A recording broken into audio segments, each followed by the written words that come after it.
Boa tarde para você que acompanha a Gazeta do Povo. Começou mais um Entre Linhas nessa quarta-feira. Sempre uma alegria receber cada um de vocês. A gente já vai deixando um abraço aí para dona Idalina Gonçalves, que sempre está conosco, Adilson Martins, Marina Veríssimo, todo mundo que está aqui, a gente já deixa um abraço. Fica o convite também para vocês deixarem um like aqui, também compartilharem essa live com amigos, familiares, enfim. E vamos dar boa tarde para ele, Frederico Junkert. Boa tarde para você. Boa tarde, Mari. Boa tarde a todos os espectadores. E hoje o programa agitado aí com muitas notícias polêmicas, né? Notícias polêmicas e muitos convidados. Teremos o senador Eduardo Girão para falar da questão, né, dessa tentativa que houve aí de aumentar os mandatos de senadores. A gente sabe como o senador Girão, ele é muito a favor de renovar o Senado e não de manter aí essas quase dinastias de senadores. E aí a gente vai ter também o deputado Paulo Bilinski, muitos assuntos para conversar com eles. Também, além de outros comentaristas convidados, como o Diogo Forjaz, já você vai acompanhar aqui no programa Entre Linhas da Gazeta do Povo. E a gente começa falando sobre o tema que é destaque do programa de hoje, que é o seguinte: a gente viu Hugo Motta... Tô segurando aqui até o termo, né? Porque hoje a gente já se autocensura, né? Em relação a esses posicionamentos que a gente tem, às vezes a gente tem que tomar cuidado. Mas fato é que PL da anistia, foi tão difícil conseguir tantas assinaturas para conseguir pautar a urgência. Daí a gente viu o Hugo Motta engavetando o PL da anistia e agora ele justifica que não adianta pautar a PL da anistia porque o que vai acontecer, segundo ele, é que o STF vai vetar. STF vetar. Enfim, a gente já está vendo que está tudo realmente de cabeça para baixo, as atribuições de cada poder estão se misturando. Não é democracia mais isso. Não, justamente, Mari, não é democracia e mostra a covardia do presidente da casa, Hugo Motta, diante desses desmandos do STF. O presidente da casa poderia ler a Constituição Federal e ver lá que no artigo 48 diz que é da competência exclusiva do Congresso Nacional conceder anistia. E, portanto, cabe sim à Câmara dos Deputados e ao Senado apreciarem essa proposta legislativa aí, apresentada pelo PL e que tem contado aí com a coordenação do líder do PL na casa, Sóstenes Cavalcante, pois ontem foi realizada a reunião de líderes do Colégio de Líderes da Câmara dos Deputados e ali, perante todos os líderes partidários, o senhor Hugo Motta disse que era melhor não discutir e votar o PL da anistia, pois era muito provável que o Supremo viria a declarar a lei inconstitucional. Assim, então, se ele quer abdicar da sua prerrogativa, não tem por que mais existir parlamento no Brasil, a verdade é essa.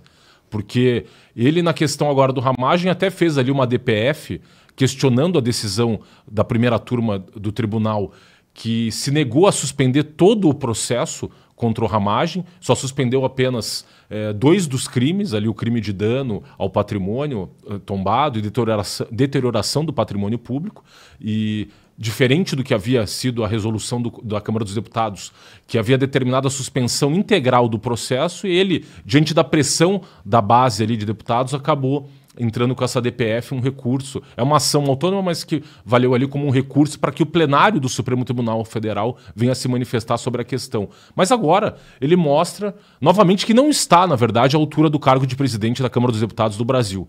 Pois se ele estivesse à altura desse cargo, ele faria valer os artigos 1º e 2º da Constituição, que diz que os poderes no Brasil são independentes e harmônicos entre si.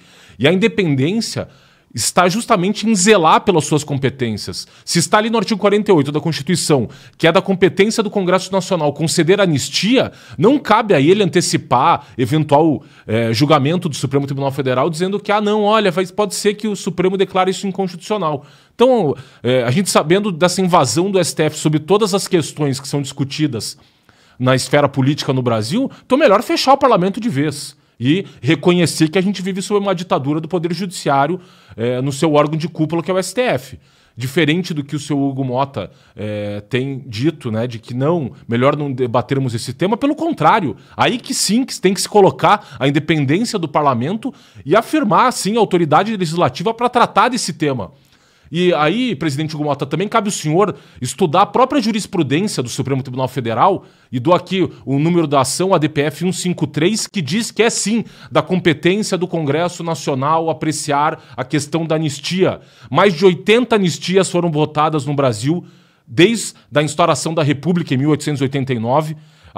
praticamente a cada 2 anos e meio teve a votação de um PL, de um projeto de lei de anistia no Brasil, e não seria diferente agora. Já uma série de precedentes históricos. Se o senhor estudasse a história do Brasil, o senhor saberia disso. Por exemplo, a anistia em 1946 daquelas pessoas que se voltaram contra a ditadura de Getúlio Vargas, a anistia de 1979 dos opositores aos governos militares entre 64 até ali 79, que depois, com a anistia, grande parte desses opositores acabaram voltando para o Brasil, inclusive.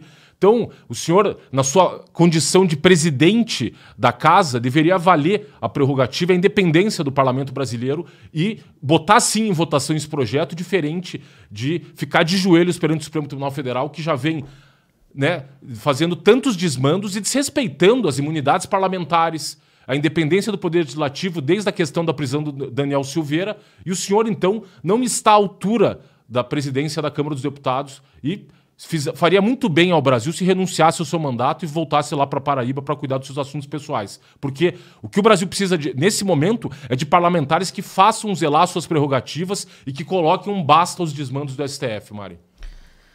Isso é verdade, a gente vê esse posicionamento depois, a gente conversou muito aqui sobre isso, né? Depois de Hugo Motta estar ali muito ligado a governo Lula, ligado também aos ministros, viajando com eles lá para o Vaticano, viajando depois para a China, para a Rússia, enfim, e depois volta com essa ideia, né? Sabendo que houve um esforço, número muito grande de parlamentares que assinaram pedindo a urgência, né? Não só para pautar, mas para pautar com urgência o PL da anistia. Ele já tinha engavetado, fez de tudo para esfriar. Inclusive, a gente viu semanas aí com a Câmara Federal parada, né? Alguns deputados estavam falando, inclusive, para a gente, participaram aqui conosco na Entrelinhas, dizendo, olha, eu quero trabalhar, mas o cara não está fazendo sessão, o que a gente vai fazer, né? Então, é tudo isso para esfriar essa pauta, para engavetar e deixar quieto, né? É muito triste a gente ver isso, e como o pessoal está comentando aqui, é entregando as chaves mesmo de legislar para o STF, principalmente num assunto tão importante para a oposição. Hugo Motta, como bem disse aqui uma vez o deputado Luiz Felipe de Orleans e Bragança, ele demonstra mesmo que é muito iniciante nesse sentido, apesar de ter já uma família na política, mas muito jovem nessa posição, não está tendo a posição que era esperada para um presidente da Câmara. Não, isso aí, Maria. Você vê que é um argumento falacioso dele de que, olha, primeiro porque, assim, você ia pautar a urgência, depois ia ter a votação no plenário. E você pode mudar o texto, você pode fazer emendas de plenário e alterar o texto apresentado. Então não procede. Como é que ele sabe? O texto nem foi votado ainda. Como é que ele diz que o Supremo vai declarar inconstitucional? Existe um texto que foi apresentado do projeto inicial, só que ainda você só vai saber o texto final depois que for submetido à votação no plenário. Então o argumento dele, além de tudo, é falacioso. Ou quer dizer, ele está antecipando o juízo dos ministros do Supremo Tribunal Federal, então ele vem a público esclarecer. Ele teve alguma conversa com esses ministros sobre o teor do projeto da lei de anistia? Porque se ele teve, ele próprio está menoscabando o Poder Legislativo. Não cabe ao presidente do Poder Legislativo travar conversas com ministros do Supremo Tribunal Federal para tratar do teor de projetos de lei que estão sendo discutidos na casa. Ou ele vai lá também e tenta interferir em julgamento de processos no STF. Eu duvido que algum dos ministros do STF se submeteria a ficar discutindo o teor das suas decisões com membros do parlamento. A gente sabe pelo contrário. O Flávio Dino, inclusive, falou que na questão das emendas e na própria questão do ramagem, o Legislativo estaria tentando estabelecer uma ditadura, que precisariam ser criadas várias repúblicas no Brasil e seria a ditadura do Poder Legislativo. A gente sabe o cinismo do ministro Flávio Dino ao dizer isso. Ele que interferiu na questão das emendas parlamentares, inclusive quando o deputado Sóstenes mencionou que ia não só fazer obstrução das votações na Câmara para que fosse apreciado a urgência desse PL da anistia, mas também falou que ia interferir na questão das emendas de bancada, que eventualmente ia tentar obstruir também o pagamento dessas emendas, e o Flávio Dino intimou o deputado Sóstenes para prestar explicações. Então, o senhor Hugo Motta tem que deixar bem clara qual a posição dele. Ele está do lado do parlamento brasileiro e, portanto, do povo brasileiro, que votou para essas pessoas se representarem, e já ficou mais do que claro que essa é uma pauta da sociedade brasileira. Tivemos a manifestação no Rio de Janeiro, manifestação em São Paulo, essa grande caminhada pacífica até o Congresso há 2 semanas, também lá em Brasília, que contou inclusive com a presença do presidente Bolsonaro pós-saída do hospital.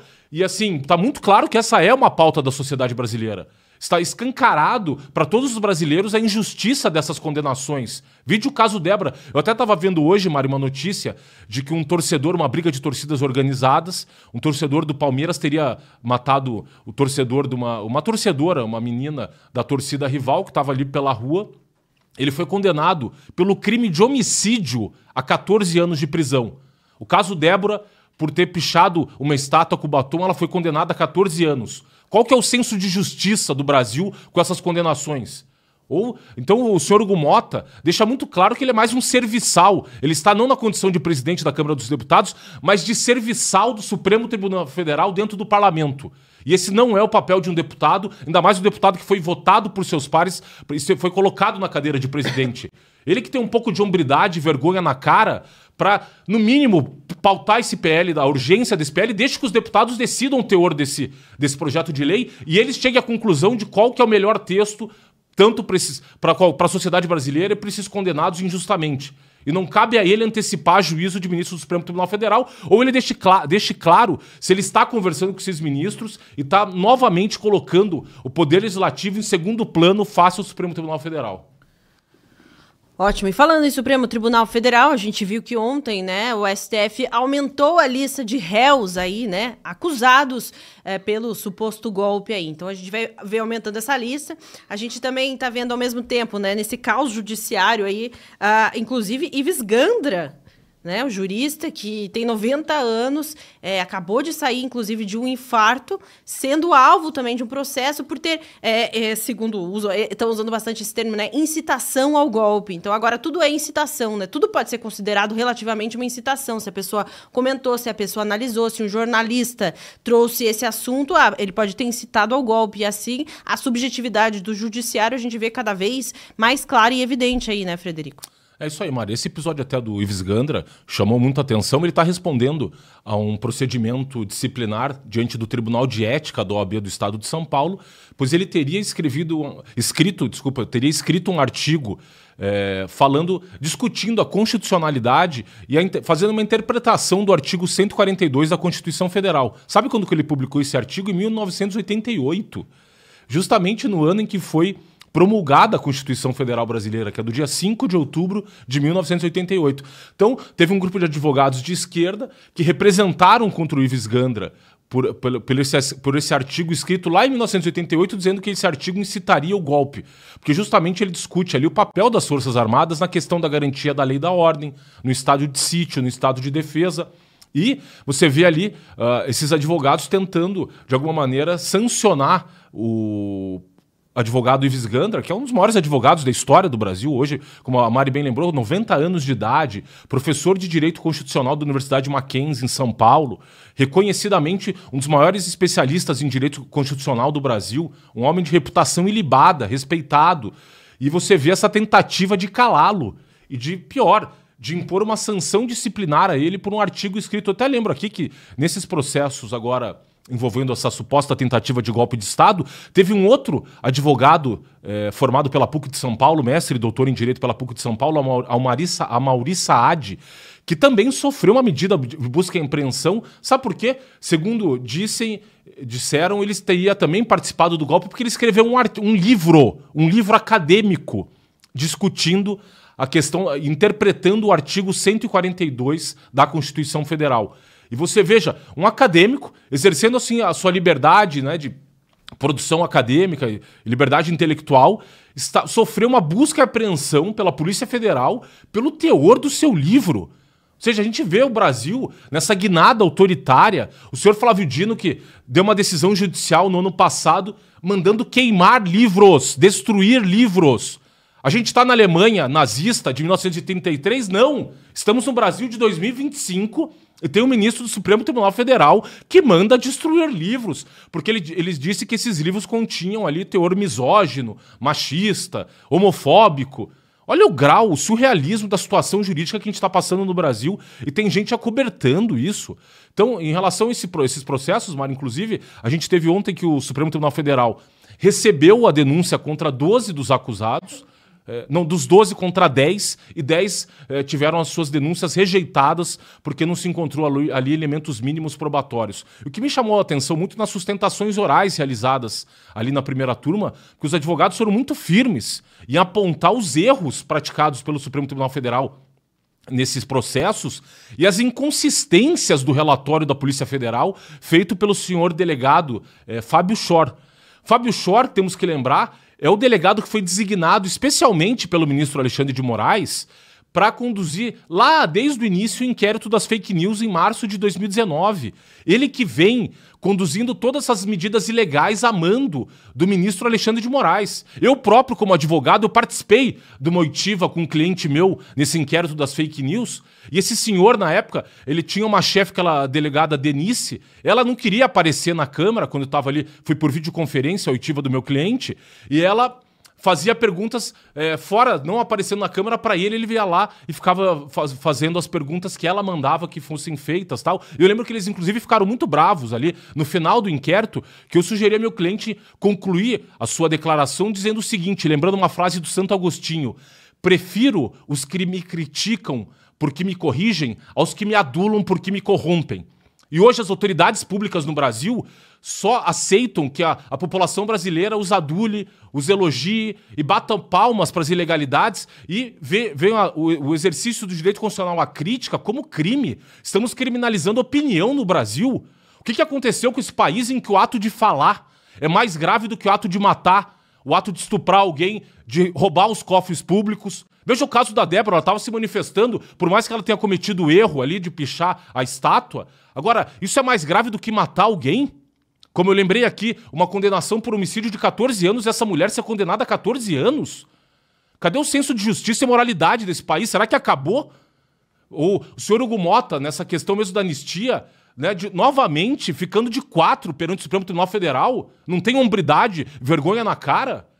Então é revoltante esse processo, um espetáculo que o Supremo Tribunal está fazendo, justamente para novamente reforçar a narrativa de um golpe, de que, nossa, a democracia brasileira estaria ameaçada. Enquanto isso, eles prendem pessoas, calam os brasileiros, suspendem todas as garantias constitucionais e dizem que eles são os defensores da democracia. Então, realmente, você vê o descalabro. E teve ali advogados que, com coragem ontem, deixaram escancaradas as ilegalidades praticadas pelo Supremo Tribunal Federal, apontando de forma muito incisiva todas as ilegalidades, desde o relatório, que é feito todo com base em ilações.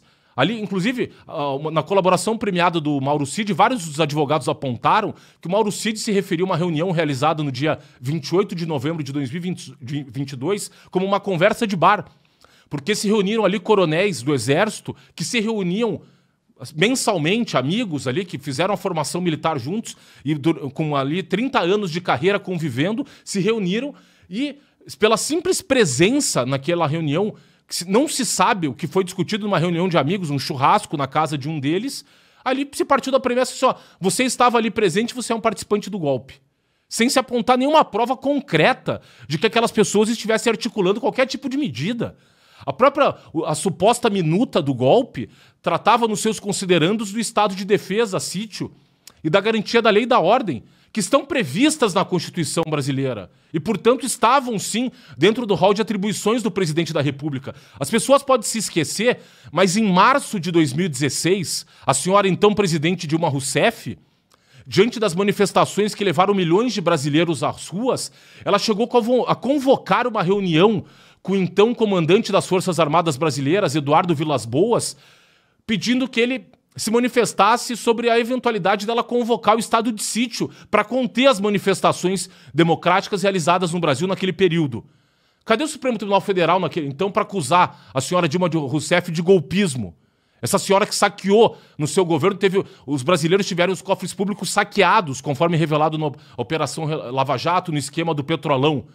Ou o próprio PT, diante do escândalo do Mensalão, que o Poder Executivo comprou parlamentares brasileiros naqueles anos para simplesmente botar novamente o Poder Legislativo sob o jugo do Poder Executivo naquele momento. Então, a gente vê a desfaçatez do Supremo Tribunal Federal conduzindo esses processos que são verdadeiros julgamentos espetáculos. E até, me parece ali nesse caso rejeição da denúncia contra a 2 dos acusados, porque a gente teve agora a conclusão do recebimento da denúncia contra os 4 núcleos. Desses 4 núcleos eram 37 acusados. O Supremo Tribunal Federal recebeu a denúncia contra 35 e rejeitou a 2 dessas pessoas. Você vê claramente, só para eles dizerem, olha, tá vendo como a gente apreciou de fato as provas aqui? É só para justificar, dizendo que, olha, não, realmente, a gente está averiguando os fatos e exercendo um juízo imparcial no julgamento dessas pessoas. Mas é um teatrinho macabro. É mais um teatrinho do Supremo Tribunal Federal, só para fingir que está ali agindo imparcialmente, quando a gente sabe muito bem que, assim, o Código de Processo é muito claro que o senhor Alexandre de Moraes não poderia concentrar as funções de vítima, investigador, promotor e julgador. Lembrando, inclusive, até estava me recordando aqui, essa frase do ministro Alexandre de Moraes na última segunda-feira, dizendo que para o advogado do ex-ministro da Justiça, Anderson Torres, de que ali ele não poderia fazer um circo do seu tribunal, de que o Supremo Tribunal Federal era o meu tribunal. Engraçado que há 2 semanas a ministra Carmen Lúcia, do Ministério Público de São Paulo, disse que o ministro Alexandre de Moraes era o Ministério Público dentro do Supremo Tribunal Federal. Portanto, se aquele é o tribunal, isso que significa que ele transformou o Supremo Tribunal Federal no Ministério Público. E não cabe ao Supremo Tribunal Federal agir nessa condição. A gente sabe que existe o Ministério Público, o sistema acusatório no Brasil, que visa garantir o devido processo legal. Você separa as funções de acusação e de condução das investigações da função de julgar, justamente para que o juiz não se contamine e não forme um juiz antecipado de culpa quando uma pessoa vai ser acusada. E a gente sabe que ali a própria conduta do ministro Alexandre de Moraes ao fazer a oitiva do general Freire Gomes, ele claramente mostrou que ele já tem um juízo de culpa formado. E basta esse julgamento, esse processo todo, a condução desse processo é só um espetáculo com um resultado muito bem sabido, que é a condenação de todas essas pessoas, para reforçar a narrativa do golpe e de que os ministros do Supremo Tribunal Federal são os maravilhosos defensores dessa democracia brasileira, a democracia que cala pessoas que exercem o seu direito à liberdade de expressão, que prende pessoas sem fundamento e que vem praticando tantas ilegalidades sob essa justificativa excelsa de que são eles aí os defensores da democracia, quando a gente sabe que a situação é muito diferente disso, Mari. Ótimo, Frederico. Bom, a gente está aguardando já o senador Girão, parece que já está se conectando ali. Assim que ele ligar a câmera, a gente vai chamá-lo. Enquanto isso, a gente chama Diogo Forjaz. Boa tarde para você, Diogo. Analisa aqui, né, também para a gente sobre essa situação. A gente vê agora o Hugo Motta dizendo que não adianta mesmo colocar em pauta a PL da anistia, porque daí o STF vai vetar. Ele realmente está aceitando essa inversão de atribuições, esse STF legislando e tudo mais, né? Boa tarde, Mariana. Boa tarde, Federico, audiência. Resta saber se ele já aceitou para tudo, né? Ou se esse é só o seu papel. É difícil saber onde está a lealdade dessas pessoas. Não há lealdade entre os desleais e a lealdade costuma estar onde os seus interesses estão. Muito bem. E parece ser esse exatamente o caso. Então, a gente não sabe se ele realmente assumiu que o Congresso já não pode fazer mais nada, ou que o STF tem demonstrado na prática, né? A gente tem o exemplo da desoneração da folha de pagamento, votada nas 2 casas, derrubada em uma canetada. A gente tem o exemplo da palavra dos deputados, inicialmente violada com Daniel Lúcio da Silveira, depois foi estendendo o leque, chegou no Marcel Van Hatten, Gustavo Gaia, Nicolas Ferreira, e agora pode ser uma ameaça para quem se sinta incomodado com a investigação das emendas parlamentares.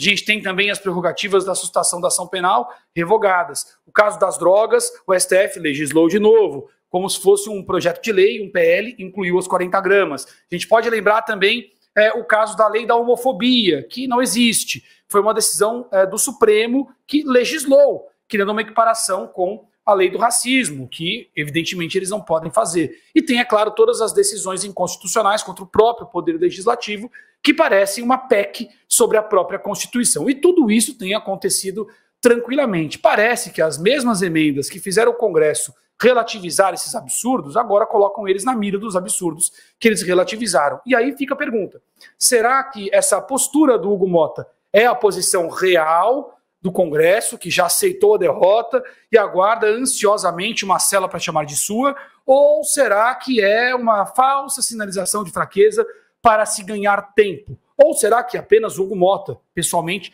quem está pressionado demais? O que parece desenhar é que ele está pressionado demais. É como quem diz, olha, estou pressionado pelo Legislativo, porque esse negócio das emendas aí está incomodando.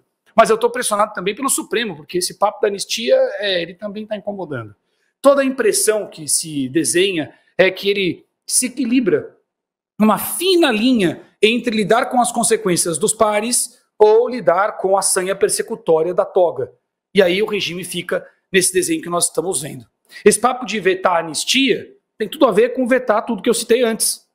Tem tudo a ver com investigar ilegalmente o Congresso Nacional, usurpando as atribuições do Tribunal de Contas da União, entre os artigos 71 e 74 da Constituição. E claro que com isso desconfigura o papel do Supremo Tribunal Federal definido entre o artigo 101 e 103b da mesma Constituição, e com isso violam o artigo 5º, o artigo 1º e o artigo 2º. Então, nós não estamos falando apenas da anistia. O caso da anistia agora diz mais do que apenas anistia. Fala sobre a posição do Legislativo diante de uma ilegalidade que chegou à sua porta. Fala sobre a posição do Legislativo diante de uma ilegalidade que chegou à sua porta e que incomoda a massa, porque a anistia é um ponto sensível. Chegamos no ponto em que não dá mais para fugir da pergunta óbvia, que inicia toda esta confusão, as eleições de 2022, conduzidas por esses mesmos indivíduos que promovem todas as violações que os fatos públicos mostram, que eu apenas lembrei. São o mesmo processo eleitoral do eleito sem povo, antes, durante e principalmente depois das eleições. E logo depois, Marcos Uchoa que o diga, parece que o caso da anistia fez relembrar, reviver as bases do que realmente representa esta crise. É mais do que uma crise institucional, que é grave. É mais do que uma crise política, que é grave. É mais do que uma crise econômica, consequência das crises citadas anteriormente. É uma crise constitucional, que é disso que trata. A anistia não é passível de veto do Supremo Tribunal Federal. Não há previsão constitucional para que o Supremo sequer avalie a anistia. Inclusive eu critiquei aqui quando o Hugo Mota submeteu ao Supremo a avaliar a sustação da ação penal, entregando a eles um poder de avaliação que eles não têm. Agora aqui é similar. Portanto, tudo isso cabe nesse caso da anistia e nesse discurso do Hugo Mota. Em síntese, compreender se é a posição dele ou do Legislativo, essa subserviência derrotista. Entender se ela é real ou mentirosa, se é ou não mais um aceno do Legislativo tantas vezes traído por esse projeto repressivo. Inúmeros almoços e jantares em que se almoçou e se jantou a própria Constituição e a liberdade do próprio Legislativo. Ou se não, esses cis, só o tempo pode nos dizer. Mas o que me deixa com uma expectativa relativamente positiva é que o contexto desse cis mudou e mudou bastante no Brasil e fora dele. Mas eu não vou me estender, senão vai um comentário de mais 10 minutos.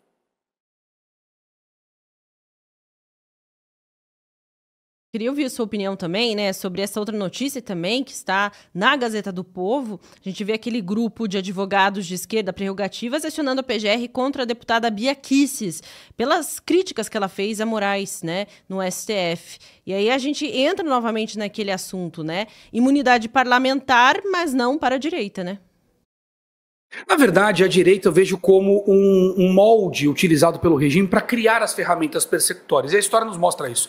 Você desciviliza um grupo, torna ele com menos direitos civis, ou desumaniza, menos humano, porque aí o custo de se violar os direitos dessas pessoas é socialmente menor. Então a imprensa diminuiu o valor social, civil e humano do alcunha bolsonarista, por assim dizer. E teve apoio da direita, em grande medida. Aí são as disputas internas de poder, mas é outra conversa. É um apoio lateral. E se diminuiu, então, os valores civis dessas pessoas, se relativizou. Em cima delas, então, já que o custo é menor, porque elas valem menos, é a carne política mais barata do mercado, então viola-se os direitos constitucionais. E com isso se cria a prerrogativa de violar aquele direito constitucional específico. Você abriu a caixa de ferramentas. Você tornou socialmente aceito na imprensa e por parte das esferas de poder que se viole aquela expectativa específica. Para você poder estender esse leque, tudo que você precisa fazer para não parecer perseguição é atingir alguém da própria carne. E aí essas investigações recentes têm esse potencial. Então, quando eu olho esse tipo de movimentação, como essa aí do Prerrogativas, é um grupo, daria para dizer quase que um grupo petista, né? Mais do que de esquerda. Eles não só têm lado, como eles praticamente representam um lado, e as suas atitudes e posturas e falas evidenciam isso. Mas, para além disso, é mais um grupo segmentado provocando os poderes para justificar a criação das ferramentas. Repare, para desenhar o que eu estou tentando dizer. Vocês acham mesmo que depois de ter processado o Gustavo Gayer, o Nicolas Ferreira, o Marcel Van Hatten, pelo discurso de tribuna, vai ser muito difícil, por exemplo, processar um discurso de tribuna de um deputado que se sinta perseguido quando investigado pelas emendas parlamentares? Ele sobe lá no plenário, faz um discurso e o discurso dele estará, assim como o dos anteriores, passível judiciário. Vocês acham que o fato de ter que responder por ofensa à Glaze, ou do ministro Flávio Dino defendendo a inviolabilidade da imagem do servidor público, vocês acham que isso vai ficar contido só para a direita? Com tantas investigações amplas em curso? Veja que o caso do INSS, inclusive, aponta para a própria carne. E agora o governo está tentando não perder o controle da investigação. Então, esses casos, como esse da Bia Kicis, são reforço, preparação, extensão de ferramentas persecutórias. E a gente tem que tomar muito cuidado para não se perder nesse debate com a máxima que agrada ao regime que constrói as ferramentas. A perseguição é contra a direita. Enquanto a consciência coletiva for de que a perseguição é contra a direita, todos aqueles que não se consideram à direita não enxergarão a ameaça, porque eles não se veem enquadrados naquele grupo de menor valor civil, de menor valor humano, que está na mira da perseguição. É preciso que todos compreendam que a violação de um direito, que a violação de um parâmetro constitucional não olha ideologias. É uma ferramenta pronta e feroz. Daniel Lúcio da Silveira disse lá atrás que não pararia nele.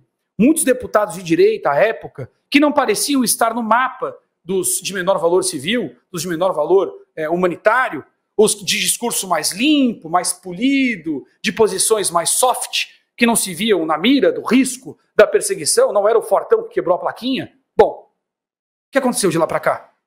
É preciso compreender que não se trata de perseguir a direita. Se eu pudesse destacar um ponto, eu destacaria isso. Porque os outros eu sei que todo mundo vai destacar com maestria. Eu acho que é importante lembrar que a direita tem servido como um molde. E é o caso aí, de novo, da Bia Kicis, que eu não preciso dizer que viola o artigo 53, viola o prerrogativo do cargo, enfim. Aí temos as inúmeras violações que até o cidadão mais desavisado, sem nunca ter lido a Constituição, já está careca de saber. Enfim.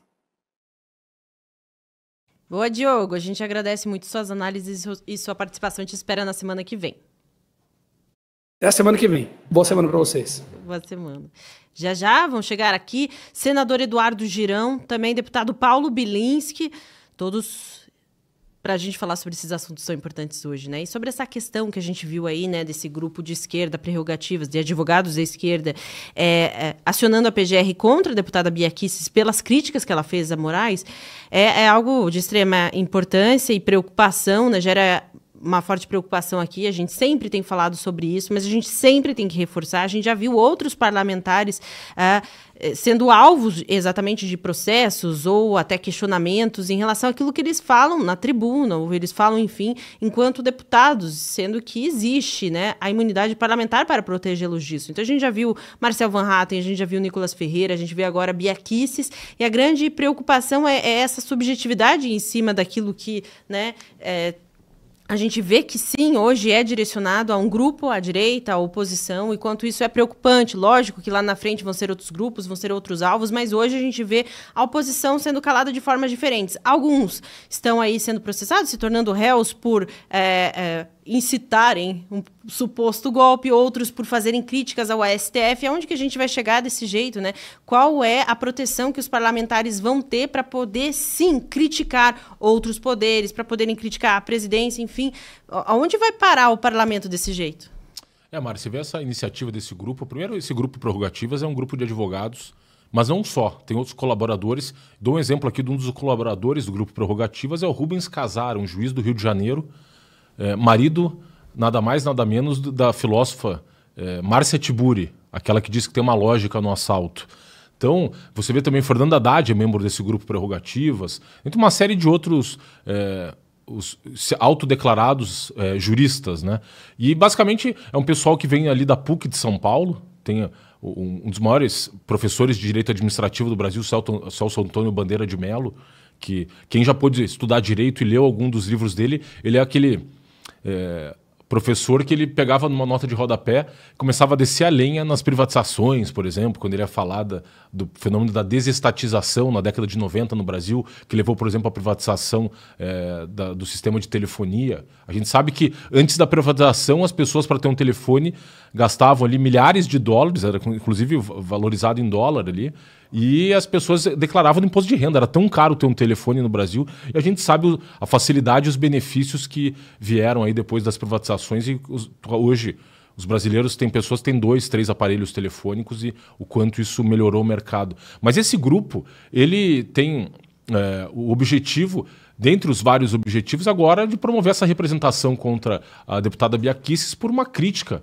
que ela endereçou ao ministro Alexandre de Moraes na questão do julgamento da suspensão do processo do Alexandre Ramagem. E eles objetivam novamente que passar por cima, pisar em cima da imunidade parlamentar material que diz respeito às opiniões, palavras e votos, perseguindo claramente a deputada Bia Kicis e tentando que o Procurador-Geral da República venha promover uma ação criminal pelos crimes de injúria e difamação que ela teria proferido contra o ministro Alexandre de Moraes. Você vê que é um absurdo completo. Esse grupo, que inclusive eu estava me recordando aqui, Mari, eles fizeram uma live no auge da pandemia, cujo protagonista foi o ministro Luiz Roberto Barroso, para discutir a questão do voto auditável. Sabe o nome que eles deram para essa live?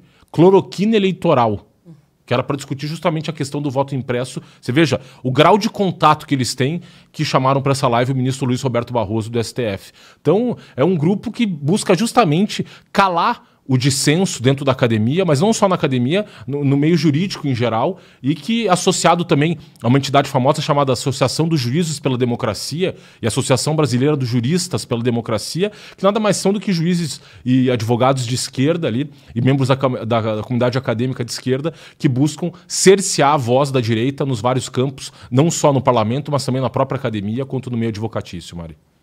Boa, Frederico. Agora a gente vai receber senador Eduardo Girão. Boa tarde, senador. Bem-vindo mais uma vez aqui ao programa Entre Linhas. Paz e bem, minha querida irmã Mariana, também doutor Frederico, você que está nos assistindo no Entre Linhas. Dessa vez, estamos trazendo uma ótima notícia para o Brasil, fruto de uma mobilização popular. Tá vendo como adianta mobilizar, chamar, falar com os senadores, mandar mensagem nas redes sociais? Nós viramos aqui essa questão do mandato de senador, que agora não vai ser 10 anos como eles queriam, não, vai ser 5. Exatamente, a gente vê o senador aqui muitas vezes, né, falando sobre a importância da renovação dos nomes no Senado, né, e a gente, inclusive, esperando muito a renovação em 2026, inclusive, é de fato uma vitória, né, senador? Foi uma grande vitória, viu, Mariana? Uma grande vitória que poucos acreditavam, tá? Inclusive senadores, poucos acreditavam que a gente ia conseguir reverter. Mas aí eu vou te falar, são os patriotas, né? Pessoas que amam o Brasil e que não desistiram, não jogaram a toalha, foram nas redes sociais dos senadores, ligaram, mandaram e-mails e chegou, né? E chegou na hora certa. O relatório, pelo fim da reeleição, que a gente concorda, né? Acabar com essa história de o executivo, seja prefeito, governador ou presidente, ter ali, na hora que ele assume o mandato, ele já está pensando o que fazer e o que não fazer para se reeleger pelo poder. Então, ele não toma decisões importantes de austeridade no seu município, no seu estado, na presidência, não quer se desgastar em certas medidas importantes, remédios às vezes amargos, mas para colocar a sua gestão no rumo. Não, ele se preocupa com a reeleição. Então, isso vai acabar ao fim da reeleição. A gente votou hoje, né? O mandato vai ser de 5 anos para esses cargos no executivo, né? Para que eles tenham uma maior condição de planejamento. E também acabamos, sabe por quê? Com esse negócio de 2 em 2 anos ter eleição. Ou seja, nós vamos ter uma eleição agora unificada para tudo, desde vereador até presidente da República. Imagina o custo, Mariana, Frederico, você que está nos assistindo, os bilhões, são mais de 10 bilhões de reais que serão economizados, que é o custo de uma eleição, se você somar fundo partidário, fundo eleitoral, somar também o custo da própria eleição, é uma coisa da casa da dezena de bilhão, nós vamos economizar isso. e vai dar mais previsibilidade, né? Porque você não vai ter que parar o Brasil de 2 em 2 anos para ver reeleição. Aí vem a coisa da emenda parlamentar, do uso político dela, né? E esse clientelismo todo que é muito nefasto para a nação. E aí foi a grande vitória, porque essa questão da reeleição, do mandato único, já estava quase que pacificado. Mas tinha uma pegadinha ali. A pegadinha era o seguinte: todo mundo iria ficar com mandato de 5 anos, né, desde vereador até presidente da República, e o senador ia ter o privilégio de ter 10 anos de mandato. Olha, eu vou dizer uma coisa para vocês. Eu estou aqui há 6 anos e meio, né? E é muito tempo, né? Assim, dá para você fazer muito e não se render ao sistema, aqueles que têm resistência, resiliência, né? Porque quanto mais tempo você fica aqui nesse sistema, é algo que é pernicioso no aspecto da acomodação, de você dizer, não adianta, vou me acomodar. Então, 8 anos para o Senado já não existia em nenhum lugar do mundo algo parecido com isso. A maioria dos países democráticos, não é, com a consciência mais pujante desse sentimento de cidadania, são 5 anos de mandato ou 6 anos de mandato para senador, né? E o debate foi travado nesse ponto, né, da oxigenação da democracia, da importância de se renovar, de ter alternância de poder, e nós conseguimos essa aprovação. Eu estou muito feliz, porque foi um acordo ali na última hora e estava indo para o voto, e aí ia ficar 10 anos, quem vota com 5, quem vota com 10, e nós conseguimos trazer para baixo, que eu acho que isso aí é um presente para as futuras gerações, para a nossa também, mas especialmente para as futuras gerações do país. Senador, nós tivemos na semana passada a aprovação na Câmara dos Deputados de um projeto para aumentar o número de deputados de 513 para 531, com impacto orçamentário anual estimado ali de volta de 65 milhões de reais. Senhor, essa pauta vai chegar no Senado logo mais? Ou, se me falha a memória, até já está aí? Como é que o senhor vê a expectativa dentro do Senado em relação a esse aumento de vagas de deputado? Hoje é o dia da boa notícia, né? Eu posso dizer para vocês que isso não passa aqui no Senado. Inclusive, nós, logo quando a Câmara aprovou, Frederico, esse absurdo, né, desse aumento de 513 para 531, se você tem uma ideia, não tem nem cadeira suficiente ali, não tem estrutura, não tem gabinete para essa turma, nem que o que tem hoje. Tu imagina o que iria chegar? A gente levou para o plenário esse assunto, fizemos um debate, tinha gente do PT lá, tinha gente de... E no plenário do Senado, o sentimento dos 12 que estavam lá, dos 12, todos se manifestaram contra, inclusive um senador do PT. Então, eu acho que não vai ser fácil, não vejo clima para passar isso aqui, né? Eu acho que vai ficar uma lei, uma aprovação da Câmara que vai para a gaveta aqui, porque vai ficar feio, né? Ficaria muito feio o Senado aprovando isso, enquanto bastava fazer a redistribuição, como manda a Constituição, mas querem fazer um jeitinho brasileiro, né? Para, em vez de cair e ter menos custo para você que paga imposto, né? Subir para abraçar mais correligionários, mais deputados, aí vem mais emenda. Então, eu sou favorável e tenho projetos que se caia o número de deputados de 503.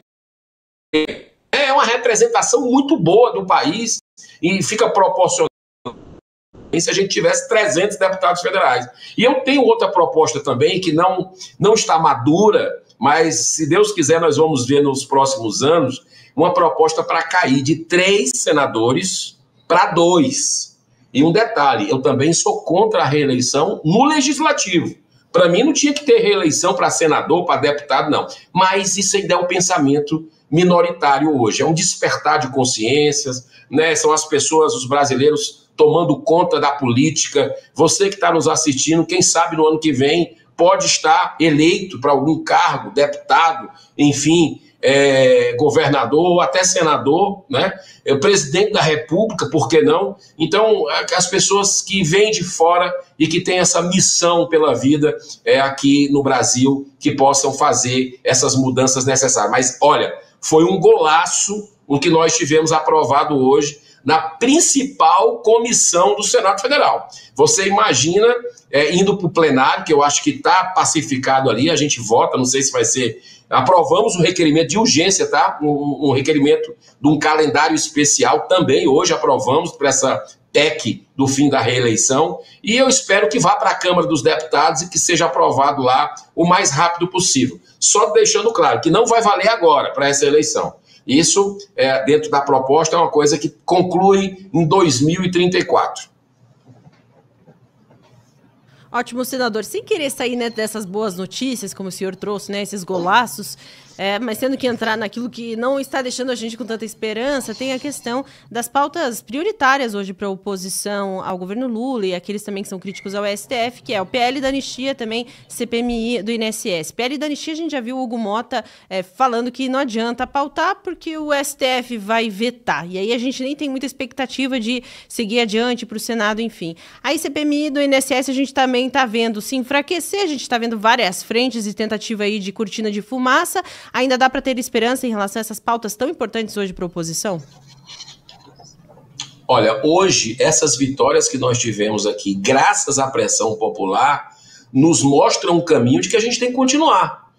O caminho que não é de jogar a toalha, é de achar, essa turma já está aí, o Brasil está perdido. Que é isso? Não existe isso, a gente sabe, né? Principalmente nós cristãos, né, que Deus tem um plano para esse país, né? Que aqui é o coração do mundo, a pátria do evangelho, que nós vamos estar no topo desse planeta. Agora, essas provações precisam até para a gente valorizar certas coisas, como, por exemplo, acompanhar a política do seu país, participar, como hoje os brasileiros participaram e a gente conseguiu emplacar o fim da reeleição, mandato único e cair, inclusive, eleições únicas e cair o mandato para senador, dentro do Senado. Nós votamos, você tem noção do que significa isso? Então, pauta, por exemplo, da CPMI do INSS, não vai ter como segurar. O Davi Alcolumbre não tem aparecido por aqui, vamos ver se ele vai no plenário daqui a pouco, vai ter a nossa sessão a partir de 4 horas. Ele não apareceu esses dias, já está aí quase uma semana que ele voltou da China e da Rússia, quando foi junto com Lula flertar com ditadores lá, né, uma cena dantesca aquilo ali, que dá vergonha para os brasileiros que amam a democracia, né? Ontem você viu o Haddad falar uma palavra que eu não vou nem repetir aqui, né, porque me soa mal, isso não é papel de um ministro do Estado se referir à extrema-direita, como eles gostam, porque não existe extrema-esquerda no Brasil para essa turma, né? É extrema-direita, é você defender a austeridade, é você defender a vida, defender a família, a liberdade, para a extrema-direita. Aí ele usou uma palavra que não cabe a ministra. O discurso do ódio está onde? Né? É a pergunta que a gente faz. Né?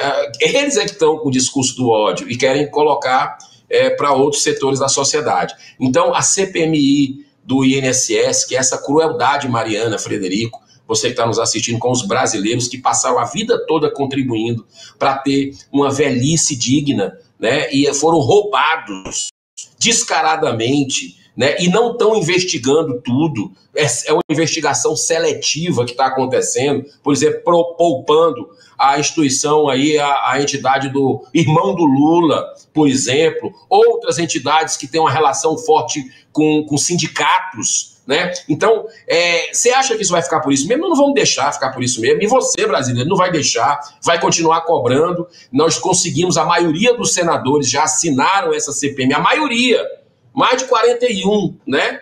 E também a maioria dos deputados. Então, o que a gente precisa agora é fazer ela acontecer. O Davi Alcolumbre marcou, está cozinhando, empurrando com a barriga, mas já tinha marcado há muito tempo atrás uma sessão conjunta do Congresso Nacional, uma sessão do Congresso, quando ele vai ter a leitura desse requerimento. E aí a instalação é imediata, né? Se ele não lê, e já tem aí vetos travados de anos, né? E está precisando dessa sessão conjunta, está marcada para o dia 27, próxima semana. Se ele não fizer a leitura, nós vamos parar a sessão, não vai votar nada. Nós vamos fazer uma oposição, porque o Senado sozinho não consegue. A Câmara sozinha não consegue, mas Senado e Câmara juntos, numa sessão de Congresso, a gente consegue. Sobre a anistia, a mesma coisa, né? Prioridade para reconciliar o Brasil. Eu estive na Argentina agora, Mariana, semana passada, com o senador Magno Malta e a senadora Damares, que é presidente da Comissão de Direitos Humanos, e ficou evidenciado, inclusive lá na Argentina, né, que olha só, o governo da Argentina, a justiça da Argentina permitiu que nós fomos visitar os presos políticos do Brasil naquele país. E o ministro Alexandre de Moraes não permitiu ainda que a gente fosse pela CDH, num requerimento aprovado na Comissão de Direitos Humanos, que a gente fosse visitar os presos políticos aqui no Brasil ainda, né? Então, para mostrar que aqui não é democracia, que aqui não funciona bem, não está funcionando essa questão, mas a gente vai conseguir reverter, né, como a gente conseguiu essa vitória hoje. Vamos ter essa CPMI, vamos ter também a anistia, sim, não há outra forma, né? Então, enquanto houver injustiça com esses brasileiros que não pegaram em armas, que estavam sem liderança, que não tiveram dupla jurisdição, que não tiveram ampla defesa, muitos não tiveram nem na Praça dos Três Poderes e estão sendo imputados de forma covarde, né, de forma arbitrária, né, penas altíssimas. Isso nós não concordamos. Quem errou tem que pagar, mas de acordo com a lei. Mas a maioria ali não tem individualização de conduta dessas pessoas. Ou seja, estão pegando, copiar e colar e coloca para todo mundo os crimes. Isso não é correto. São pessoas que nunca tiveram passagem nem pela justiça e nem pela polícia, né? Então é uma grande maldade que está sendo feita, crueldade com brasileiros, quando você teve, há pouco tempo atrás, gente anistiada, lembra? Gente que sequestrou embaixador, gente que roubou banco, gente que estava nos asilos políticos, o que não está acontecendo com os brasileiros. Na Argentina nós vimos uma situação muito preocupante. Vamos voltar à Argentina com um grupo de senadores e deputados novamente. Não ficamos satisfeitos, né, porque o hino do Javier Milei é liberdade, e isso os brasileiros lá não estão tendo, mesmo indo pelos caminhos legais, né, buscando asilo, mostrando a documentação, e estão sendo presos de forma arbitrária lá na Argentina. Eu até fiz uma advertência, né, e aproveito a imensa audiência sua para isso. Se o Milei não abrir o olho lá na Argentina, vai acontecer o que aconteceu com o Bolsonaro aqui no Brasil. Ou seja, o nível de aparelhamento nas instituições, né, deixando lá gente com outra mentalidade, ideologia, partidária, né, vai sabotar o governo do Milei, como aconteceu a sabotagem do governo do Bolsonaro, né, onde ele queria fazer certas coisas e não deixaram ele fazer, o sistema não deixou, que hoje virou regime. Mas o Milei tem que cuidar disso e nós vamos voltar lá, inclusive para tentar falar com o Milei, né, que o Milei nos receba, porque tem brasileiros sofrendo naquele país, nas penitenciárias daquele país. Então, anistia já, vamos correr atrás disso, para pacificar e reconciliar o Brasil, e isso vai acontecer, eu espero, o quanto antes. Boa, antes só do Frederico fazer mais uma pergunta para o nosso querido senador Girão, quero deixar um abraço aqui para o pessoal, Raquel Costa, a Elza, Idalina, Elder, Roder, todo mundo que está nos acompanhando aí, muitos desde o início do programa e inclusive todos os dias. Um abraço para cada um de vocês. Se você ainda não deixou o seu like, deixa aqui que ajuda bastante a gente, Frederico. Senador, a gente sabe que a interferência do Supremo Tribunal Federal hoje não é só apenas nos assuntos políticos ali do parlamento ou até do Poder Executivo, mas chegou inclusive os tentáculos do Supremo ao futebol brasileiro, por meio especialmente do ministro Gilmar Mendes. E eu vi que ele deu uma entrevista recentemente, inclusive mencionando o nome do senhor. E eu sei, o senhor foi dirigente de futebol, uma carreira aí de sucesso no futebol, né? E queria que o senhor falasse aí sobre essa fala do Gilmar Mendes que mencionou o nome do senhor. Olha, a gente tem denunciado o que tem acontecido, tem buscado informações junto à CBF sobre contratos milionários, né, de cerca de 10 milhões de reais por ano, que o instituto que o Gilmar Mendes até confessou que é sócio, né, que o ministro Gilmar Mendes confessou que é o IDP, né, fez com a CBF e mantém com a CBF. E vai que a liminar que estava, né, o processo estava com o ministro André Mendonça, ninguém entende por quê, né, porque a questão o processo é sempre assim dentro do STF. Quem já está analisando o processo, eventual recurso, eventual coisa correlata, né, uma medida correlata, vai para a mão do mesmo ministro que estava analisando. E estava com o André Mendonça, que mandou tirar o presidente da CBF, e aí vem o PCdoB, faz aí uma DPF, e em vez do presidente Luiz Roberto Barroso mandar para o ministro André Mendonça, sabe lá por que cargas d'água, ele manda para justamente o ministro Gilmar Mendes, né, que mantém um contrato com a CBF. Então isso para mim é muito claro o conflito de interesse. Estou entrando com pedido de impeachment do ministro Gilmar Mendes, né, e quero dizer muito claro, tem uma CPI da CBF, que estão faltando poucas assinaturas, que eu sou o autor, para que a gente possa trazer para essa casa. A partir do momento que existe essa mistura do público com o privado, ainda mais com vultuosas quantias de milhões de reais, e eu sou um amante do futebol e vejo como ele está sendo gerido sem transparência, né? Ainda mais com essas interferências. O STF eu sei que manda em tudo no Brasil, né? Até aqui no Senado a gente vê isso. O Senado ainda não se levantou, mas mandar até no futebol, no prazer do brasileiro, no hobby da gente, aí é demais, né? E não é à toa que a bola não entra, não é à toa que a seleção brasileira está em frangalhos, até a camisa queriam mudar a cor para vermelha, né? Então agora está havendo uma mudança dentro da CBF, que parece que vai ser 6 por meia dúzia, que talvez a interferência do ministro Gilmar Mendes, pelas notícias, fica mantida dentro da entidade. Isso não é bom para o futebol, nós vamos continuar lutando pelo que é certo e vamos atrás dessa CPI para que descortine. Entrei com um projeto, depois eu quero comentar com vocês com mais calma, 2 projetos, um para dar uma transparência maior à CBF, né, e fazer com que se tenha um regime diferenciado, que é uma entidade privada, mas a gente, é o futebol brasileiro que está lá gerido por eles, né, a nossa camisa as cores do Brasil, né? Então tem que ter algum tipo de regime especial que não possa ser totalmente sem transparência. E também na seleção canarinha, que é o patrimônio do povo brasileiro, e que nós estamos 2 projetos de um senador paranaense, senador Álvaro Dias, né, que acabaram com a saída deles sendo arquivados, e eu estou dando entrada, né, em relação a esses 2 projetos, e nós vamos continuar aqui fazendo o nosso trabalho pelo que é certo, pelo que é constitucional, e nessa entrevista ele até falou, o Eduardo Girão é conhecido, né, lá no Ceará, não é assim, é melhor ser conhecido realmente por enfrentar a corrupção, os corruptos, do que ser conhecido por tirá-los da cadeia. Senador Girão, a gente agradece sempre muito a sua participação e te espera mais vezes aqui no Entre Linhas.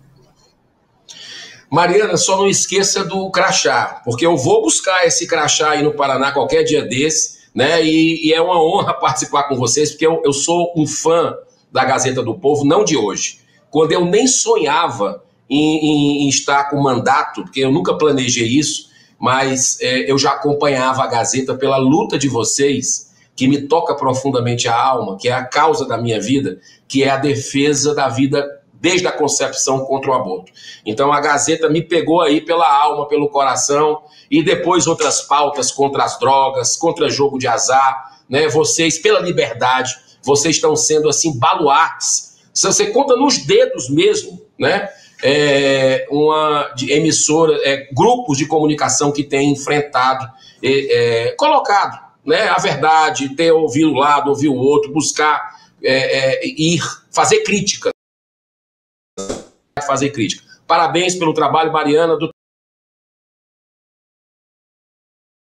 No problema de conexão, mas muito legal, né, o que ele disse, e a gente também agradece muito porque o senador Girão sempre é muito solícito, sempre está muito disponível aqui para participar, nunca disse não, às vezes assim, não vou conseguir entrar agora, mas vamos remarcar e tal, então a gente agradece muito a disponibilidade também do senador Girão, muito importante aqui para a gente. Frederico, até esqueci o que eu ia falar contigo, mas acho que é sobre a questão do irmão do Lula, né, que a gente viu... Isso. Também é uma questão importante para a gente tratar aqui, que o senador Marinho acusou a PF de blindar o irmão de Lula. E a gente vê nesse escândalo absurdo aí, esse escândalo bilionário que, como a gente trouxe aqui hoje no programa, estão fazendo de tudo para abafar. E aí, especialmente, a gente vê aqueles protegidos nesse escândalo todo. O irmão de Lula tá aí, né?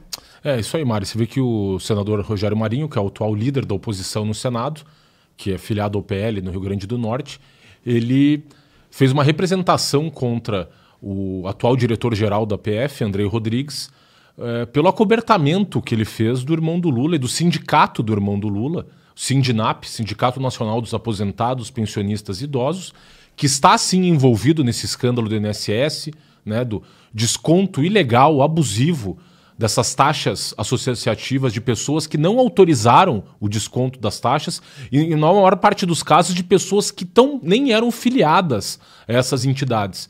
E desde o primeiro dia dessa operação, eu lembro que me causou estranheza quando o ministro da Justiça, Ricardo Lewandowski, disse que havia ido cedo encontrar com o presidente Lula, ele, o diretor-geral da Polícia Federal, para falar sobre a operação do INSS. Que ele falou, por que o Lula teria tanto interesse assim, em saber, né, os detalhes dessa operação? É então que, conforme os fatos foram sendo revelados, chegou ao conhecimento do público de que uma das entidades envolvidas nesse escândalo e que mais auferiu recursos aí desse roubo do dinheiro dos aposentados foi o Sindinap, cujo vice-presidente é o irmão do Lula.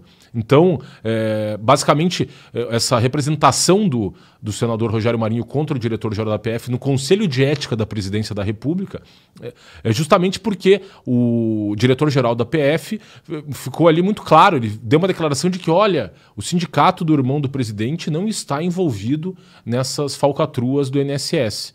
Quando a gente sabe que está sim, foi inclusive objeto de uma das medidas de busca e apreensão lá determinadas pelo Poder Judiciário, das 211 medidas de busca e apreensão que foram expedidas pelo Poder Judiciário nessa operação, nos primeiros dias da operação, o Sindinap era sim um dos alvos dessas medidas e está sim envolvido nessa operação sem desconto. E, no entanto, a declaração que o diretor-geral da Polícia Federal havia dado de que ele não estava participando. Então busca hoje o senador Rogério Marinho que ele seja sancionado pelo Conselho de Ética da Presidência da República, inclusive pode ser uma sanção máxima, eventual exoneração do cargo de diretor-geral da Polícia Federal, Mari. Ótimo. Inclusive a gente tem aqui já nos aguardando o deputado Paulo Bilinski.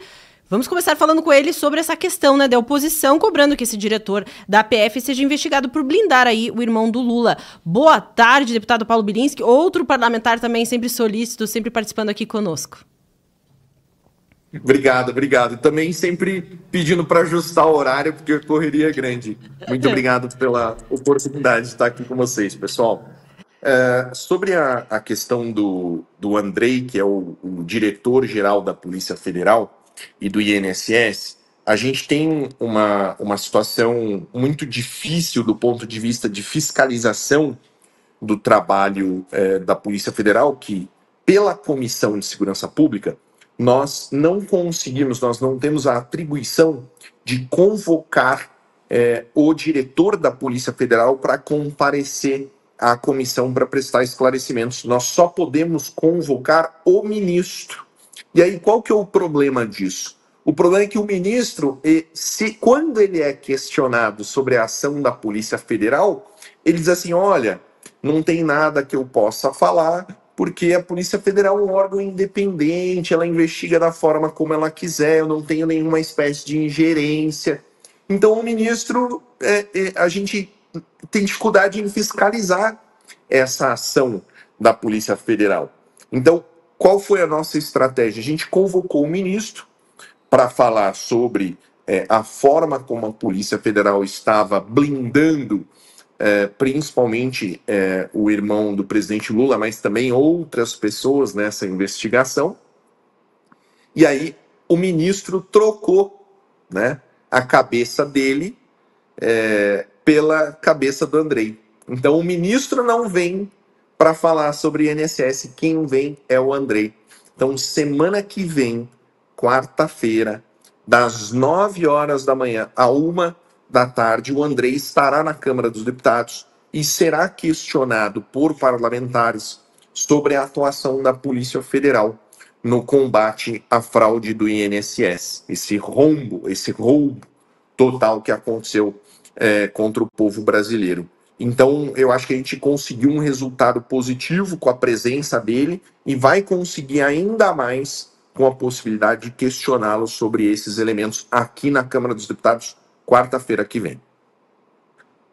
Deputado, a gente sabe que, né, autoridades americanas vieram para o Brasil e um dos temas tratados é a eventual classificação pelo governo americano das organizações criminosas brasileiras como organizações terroristas. O senhor esteve nos Estados Unidos aí nos últimos dias. Poderia falar um pouco sobre a sua visita e o que foi tratado lá nos Estados Unidos a respeito desse tema? Cara, foi muito bom. Foi muito legal mesmo. Porque a gente ficou meio decepcionado aqui no Brasil, né? Que saiu na mídia o Sarrubo dizendo assim, não, as nossas organizações criminosas não são terroristas. E ficou por isso, né? Ficou o governo Lula defendendo as organizações criminosas brasileiras contra o Departamento de Estado americano.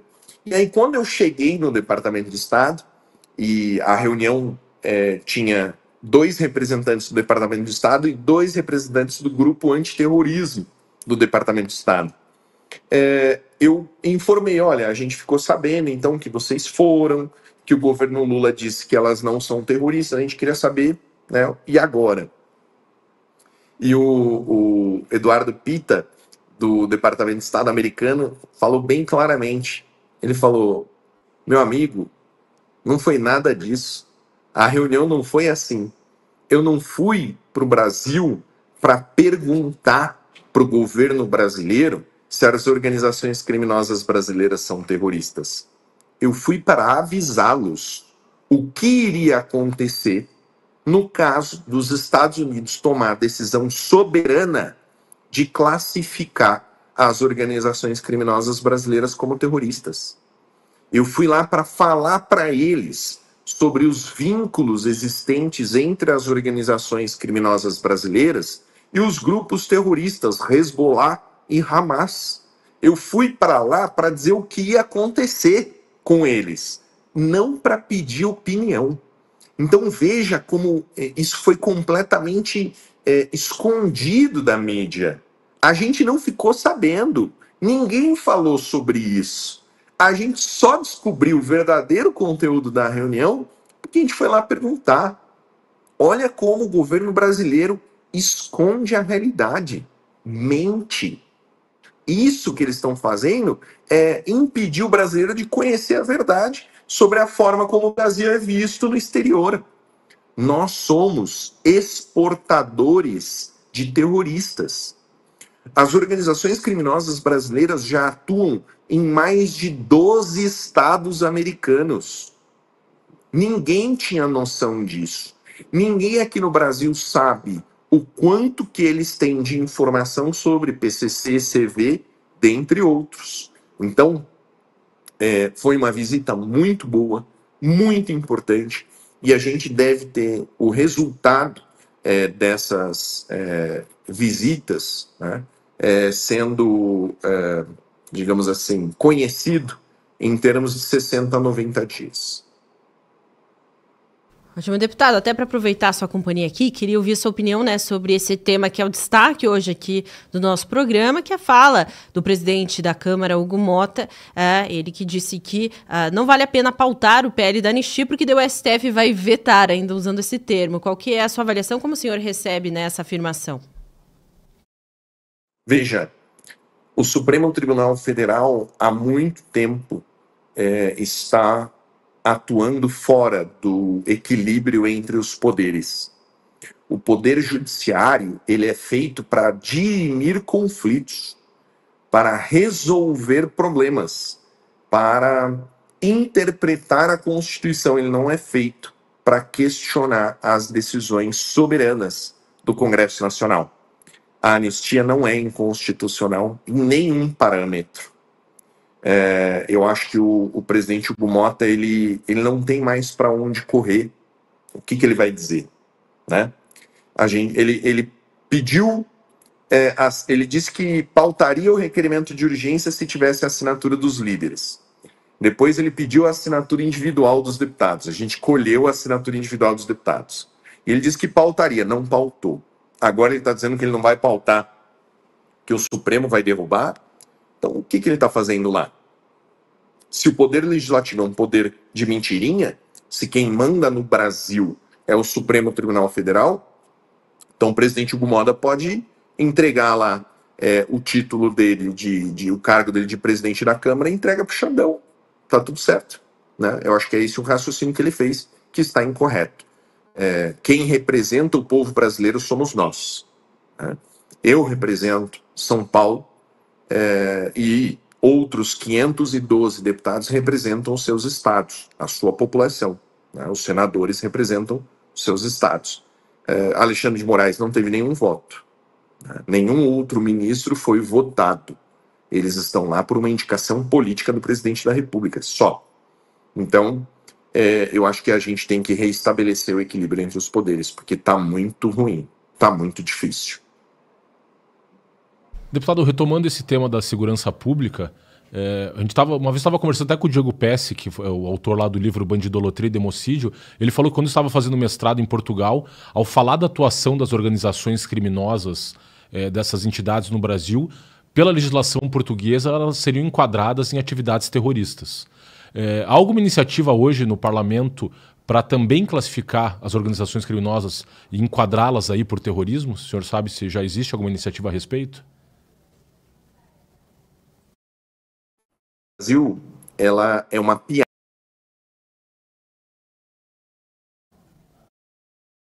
Gravamos ali.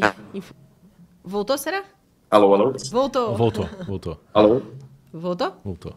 Voltei? Voltou. Tá. Vou ser breve. A lei de terrorismo no Brasil ela é uma piada, porque ela usa como lista de organizações terroristas a lista da ONU. Ela não tem nem coragem de dizer quem são organizações terroristas. Então, eu fiz uma alteração na lei de terrorismo, criando a lista de organizações terroristas. Então, já tem lá mais de 40 organizações, dentre elas as organizações criminosas, também listando o PCC, o CV, listando o MST, que é uma organização terrorista, o MTST, que também é uma organização terrorista, listando essas organizações e deixando aberto para que mais organizações que forem surgindo sejam incluídas. Então, a legislação existe, ela está hoje na Comissão de Constituição e Justiça, e assim que o presidente pautar, a gente consegue fazer um avanço em relação à legislação. Mas o trabalho foi feito.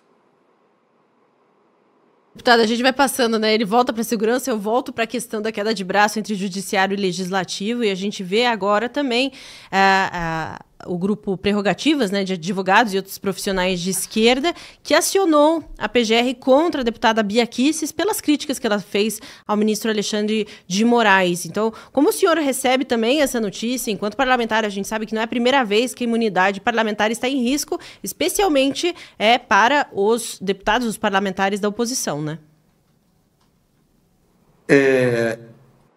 A advocacia no Brasil, na verdade, o curso de direito no Brasil ele foi sequestrado pela esquerda faz muito tempo. Eu fiz faculdade de Direito na Faculdade de Direito de Curitiba, que tinha por característica a sua tradição e professores extremamente capacitados, extremamente técnicos. Eu tive aula com o grande professor Rodrigo Chemin, que é procurador de justiça no Paraná, com o professor André Guarani, na época era promotor de justiça no Paraná, com diversos advogados renomados, mas eu tive contato com alguns professores esquerdistas também. Mas era uma coisa um pouco mais controlada, a gente sabia diferenciar bem os professores e descontar o esquerdismo dentro deles. Isso, infelizmente, no Brasil é muito mais disseminado. São faculdades exclusivamente de esquerda, a universidade em si está sequestrada, a educação está sequestrada, a comissão de educação aqui na Câmara é uma piada, só tem comunista. Então, eu entendo que os advogados sejam esquerdistas, sejam a favor do PT, do Alexandre de Moraes e tal, mas o que acontece é que a própria classe dos advogados acaba sendo mal representada e acaba virando piada, né? Então eu imagino grandes advogados como Ives Gandra Martins, o quão envergonhados eles devem se sentir de serem representados na verdade não serem representados, porque esse grupo aí é um grupo de pressão só, mas a própria OAB, né, a Ordem dos Advogados, ela é esquerdista. Então eu sinto muita tristeza dos advogados se comportarem dessa forma. Eu acho que diminui a classe, né? E eu fiz prova da OAB, eu advoguei por 6 meses antes de passar no concurso para delegado de polícia, mas eu acho que isso é uma grande vergonha. Eu acho que esses advogados eles deviam sentir vergonha de se intitularem advogados defensores da lei e da justiça. Pelo que parece, eles são defensores de político corrupto e ladrão. Deputado, a gente agradece muito a sua participação, te espera mais vezes aqui, sempre que o senhor puder, no Entre Linhas. Eu estou sempre à disposição de vocês, pessoal. Agradeço demais a oportunidade de estar aqui. Eu sempre destaco quão importante é o trabalho de vocês. Vocês estão de parabéns. Podem contar comigo sempre. Obrigado. Muito obrigada. Até a próxima. Olha só, a gente recebeu também um vídeo exclusivo do deputado Gustavo Gayer, a gente vai assistir agora, que inclusive fala sobre a questão da inteligência artificial. Várias vezes aqui a gente traz o assunto da censura, o PL da censura, a gente sabe como ele vem em 2023, a oposição conseguiu frear. Aí depois a gente viu a discussão da inteligência artificial absorvendo alguns pontos aí do PL da censura, o que é extremamente perigoso, então vem, de certa forma, camuflado ali. Então, agora a gente vai ouvir esse vídeo também do deputado Gustavo Gayer. Vamos conferir. Hoje, aqui em Brasília, nós tivemos a instalação da Comissão Especial sobre a Regulamentação da Inteligência Artificial e eu tive a honra e o privilégio de ser considerado o 3º vice-presidente. Para mim é uma honra muito grande, afinal de contas eu acredito que essa seja a comissão mais importante a ser instalada talvez nessa legislatura, não apenas no ano de 2025. Como todo mundo sabe, a inteligência artificial é uma ferramenta revolucionária que veio para ficar. Tem os seus benefícios e tem os seus riscos, e todos nós sabemos disso. Mas todas as grandes inovações que chegaram à humanidade, elas vêm com riscos. Nós tivemos, quando a eletricidade chegou, nós tivemos o risco de pessoas serem eletrocutadas. Quando veio os carros, há o risco de pessoas serem atropeladas, mas não é por isso que esse benefício não foi usado até no seu total potencial. E se o Brasil não aproveitar esse momento agora, nós perderemos mais uma oportunidade de sermos projetados no mundo como uma potência mundial. Em outros momentos da história, o Brasil não soube aproveitar os ventos do progresso. Na Revolução Industrial, foi um momento, um marco da história da humanidade. O Brasil optou por continuar com a extração de matéria-prima, com deflorestamento, com mineração para exportação, mas hoje nós sabemos que foi um grande erro. Os países que aproveitaram o momento e se industrializaram são hoje os países mais ricos do mundo. A inteligência artificial ela é mais um grande marco da humanidade. Os países que melhor souberem aproveitar essa ferramenta e utilizar ela na sua sociedade, na educação, na saúde, na segurança pública, em todos os aspectos da nossa vida, serão os países que evoluirão mais rapidamente. Poderão melhorar o IDH, poderão melhorar indicadores cruciais da qualidade de vida da sua população. Mas ao mesmo tempo, nós sabemos que durante esse momento, né, de grande renovação, sempre tem aqueles grupos que não querem a mudança. Quando chegou o computador, lembra dos grupos que defendiam a máquina de escrever, a datilografia. Quando veio a lâmpada, tinha um grupo que defendia a vela. Quando veio o carro, tinha um grupo que defendia os cavalos. Bom, hoje existe o grupo contra a inteligência artificial e pior, o grupo que quer usar essa legislação, essa comissão especial para inserir na regulamentação tão necessária para o nosso país a censura. E é por isso que eu me coloquei de prontidão para fazer parte dessa comissão, para justamente impedir que ela seja usada, que ela seja desvirtuada para implementar a censura no nosso país. O Brasil quer evoluir, sempre fala que o Brasil é o país do futuro, mas quando chega o momento de ser projetado no futuro, sempre tem um grupo que trabalha ativamente para manter o Brasil no passado. Então é a comissão mais importante. Se nós fizermos uma regulamentação que dê liberdade para que a inteligência artificial possa ser usada em benefício da população, criando barreiras para impedir que o risco aconteça, né, ou que o risco fique amplificado, nós temos agora a chance de sermos projetados como uma potência mundial. Então eu faço questão de fazer parte, ajudei a montar o grupo de parlamentares que serão titulares e suplentes dessa comissão, justamente para que nós possamos ter a maioria e aprovarmos um relatório que seja favorável ao Brasil, à liberdade de expressão, à evolução, ao progresso, à tecnologia. E a gente sabe que tem um pessoal que vai trabalhar ativamente para impedir que isso aconteça. Obrigado. Tá aí, então, o recado do deputado. Fica o convite, inclusive, para ele participar, assim como participou o deputado Paulo Bilinski, como participou o senador Eduardo Girão, né? Sempre importante contar com os parlamentares aqui. Obrigada, Frederico. Obrigado, Mari. Uma ótima tarde aí a todos os espectadores. Ótimo. E a gente fica com um recado para você. Olha só, não sai daí antes de deixar seu like, se você ainda não deixou, deixar sua opinião aqui também. E fica o convite para você assinar a Gazeta do Povo. A gente tem a Mega Promo Gazeta, apenas R$ 8,25 por mês, para você ter assinatura pelo ano todo. A gente sabe que R$ 8,25 hoje não se compra nada praticamente no Brasil. Nossa economia tá o caos.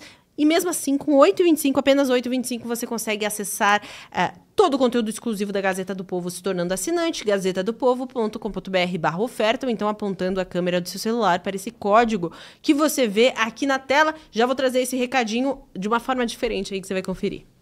Um ano de Gazeta do Povo com 70% de desconto. Essa é a Mega Promo Gazeta. A condição perfeita para você ter acesso completo ao melhor jornal do Brasil. Só R$ 8,25 por mês. Dá menos de R$ 100 por um ano de acesso. Essa oferta acaba logo, então clique no link e garanta já o bônus, que no total chega a R$ 235. Mega Promo Gazeta. Assinou, economizou o ano todo.